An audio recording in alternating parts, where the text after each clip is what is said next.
Dobrý deň, vážení jazdci a priatelia westernového jazdenia. Dneska sme sa tu zišli v Hosťovej, kde sme vlastne chceme dohodnúť v rámci Savru a VHL-ky to, aby boli majstrovstvá Slovenska len jedny, aby boli spoločné.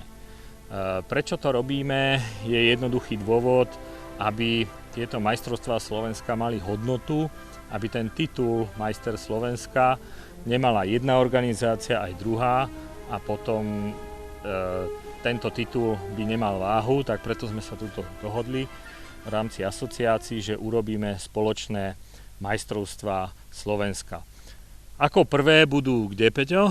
Budú tu v Hosťovej a budú to majstrovstvá Slovenska v drezúre pre jazdcov ako VHL, tak aj Savr.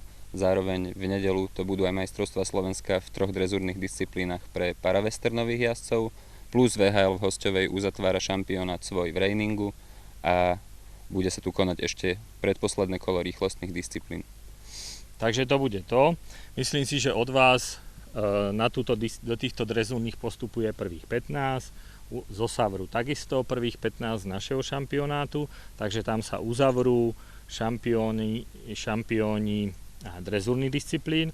No a ďalšie majstrovstvá o to neskôr o týždeň budú v Uhliskách, v Trenčianskej závade, kde budú majstrovstvá Slovenska v reiningu, takže tam sa pôjde len reining, kde takisto budú jednak Savr jazdci a jednak VHL-kári jazdci, ktorí budú závodiť o tento titul.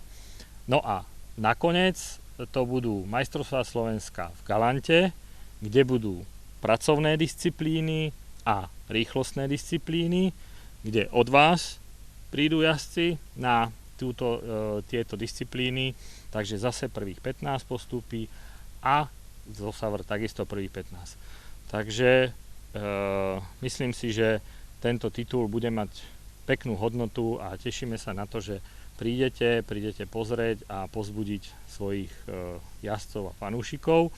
No a čo ešte môžeme povedať? Tešíme sa na vás. Takže sme radi, že westernový šport zase pokročil trošku ďalej a že budú tieto asociácie spolupracovať a verím, že to prospeje tomuto westernovému športu, ktorý sa rozvíja veľmi pekne na Slovensku.